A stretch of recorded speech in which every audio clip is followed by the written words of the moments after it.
మన number 1 news channel మానేశ్రీ సుధాకర్ నాయుడు గారు ఈ క్షేత్రం పుట్టినప్పటి నుంచి కూడా సుధాకర్ నాయుడు గారితో పరిచయం ఉంది. వారు నిరంతరము ప్రజల తరపున ప్రజల పక్షమున ప్రశ్నిస్తూ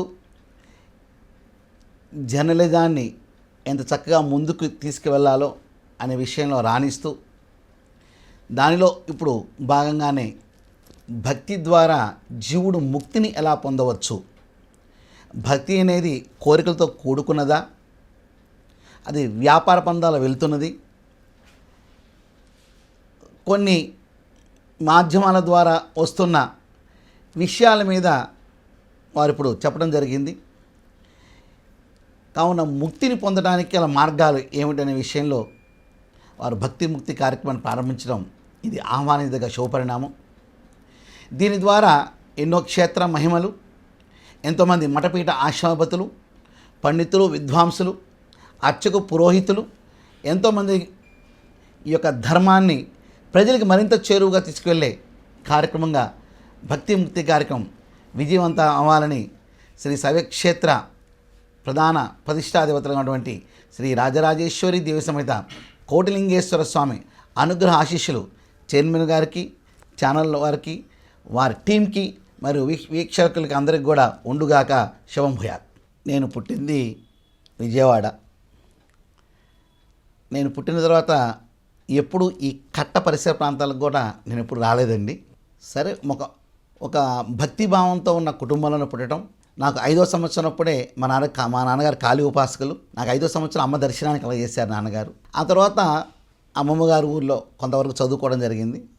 ఇక అమ్మమ్మ గారు కాలం చేసిన మళ్ళా విజయవాడకి తిరిగి రావటం, చిన్నగా ఒక్కొక్క వర్క్ చేసుకుంటూ ఉన్న సమయంలో ఇక పరమేశ్వర యొక్క దివ్య దర్శన భాగ్యం కలగటం, ఇక చేస్తున్న వ్యాపారాన్ని పక్కన పెట్టేసి అవన్నీ తీసివేసి ఒక శివలింగాన్ని శిరసును ధరించి కుల మత జాతి లింగ వర్ణ వర్గ వయోభేదాలకి స్వస్తి, ప్రతి ఒక్కరూ కూడా శివ ఆరాధన చేయవచ్చు, అందరికీ హక్కు ఉన్నది అని ఆ శివలింగాన్ని ధరించి ఓం నమః శివాయ నామస్మరణతో అలా తిరుగుతూ సుమారుగా 45,000 మందితో అభిషేక కార్యక్రమాలు పూర్తి చేయడం జరిగింది. నాకు 26, 27 సంవత్సరాలు. యోగ మార్గంలో ఉండేవాడిని. వ్యాపారం చేస్తున్నా చాలామందికి వ్యాపారం చేసిన వ్యక్తిగానే తెలుసు, కానీ ఇక రాత్రి 8 గంటలకు వచ్చిన తర్వాత పూర్తిగా వస్త్రాలు విసర్జించి సంపూర్ణమైన ప్రణవోపాసన అనే ఉపాసన ద్వారా యోగ మార్గంలో ఉండి ఆ పరమేశ్వర యొక్క దివ్య సాక్షాత్కారాన్ని పొందడం 8 సంవత్సరాల కఠోరమైన సాధన చేశారు. ఎంతోమంది యోగులు నన్ను వచ్చి కలిసేవారు.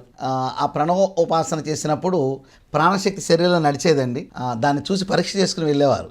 ఇది సాధ్యం కాదే ప్రాణశక్తి నడవటం, ఇది ఎలా సాధ్యమైంది, ఇది కనుక ఊర్ధ్వాన్ని తీసుకెళ్తే కపాలమోక్షం అయిపోతుంది, మీరు దీన్ని ఆపండి అని చెప్పేసి ఆ యోగులు కూడా నాకు సలహా ఇచ్చి కూడా వెళ్ళారు. కావున భగవంతుడి యొక్క ఆశీర్వాద బలంతో, ఆయన అనుగ్రహంతోనే ఇక ఆయన యొక్క శబ్దాన్ని ఆలకించి, ఆయన ఇచ్చిన శబ్దాన్ని ఆలకించి ఒక దివ్యమైన శైవక్షేత్ర నిర్మాణం చేయాలి. అది కోటి లింగాలుగా ప్రతిష్ఠ చేయాలి. ఎందుకంటేనండి ప్రకృతి సమతుల్యత తీసుకుంటుందండి. మన ప్రకృతిలో వ్యత్యాసాలు వచ్చినప్పుడు సమతుల్యత కోసం ఎంతోమంది ఉద్భవిస్తూ ఉంటారు. వారి ద్వారా ఏ ధార్మిక ఆధ్యాత్మిక సేవా కార్యక్రమం జరగాలో జరుగుతాయి. అలా మనకి అనేక రకాల సేవా కార్యక్రమంలో అగ్రస్థానం వహిస్తుంది ఆధ్యాత్మికపరమైన సేవ. ఈ ఆధ్యాత్మికపరమైన సేవ చేసినప్పుడు కర్మక్షాళన అవుతుంది, ప్రకృతి సమతుల్యం అవుతాకి అవకాశం ఉంటుందండి. అమ్మ దర్శనం పొందినప్పుడు జ్ఞానం అమ్మవారు ఇచ్చేస్తారండి. ఇది చదువుతో సంబంధం లేదు, విద్యతో సంబంధం అండి. ఒక క్లాసులో 35 మంది స్టూడెంట్స్ ఉన్నారు. ఫస్ట్ ర్యాంక్ ఎంతమందికి వస్తుందంటే ఒకరికని చూపిస్తారండి. దాన్ని చదువు అంటామండి. కానీ ఆ 35 మంది స్టూడెంట్స్ అందరికీ కూడా విద్య వచ్చిందనుకో, సంస్కారం ఉందనుకోండి, దాన్ని విద్య అంటామండి. కాబట్టి విద్య అనేది ఇప్పుడు లభిస్తున్న ఈ చదువులకు సంబంధం లేదండి.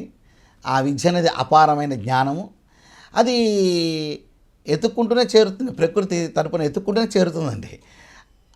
దాని కొలమానం ఏంటండి, అది రాయటానికి కూడా కుదిరే అవకాశం కాదండి. స్వ అనుభవానికి మాత్రం లభిస్తుంది ఆ యొక్క దివ్యమైన అమృతుల్యమైన తేజస్సు.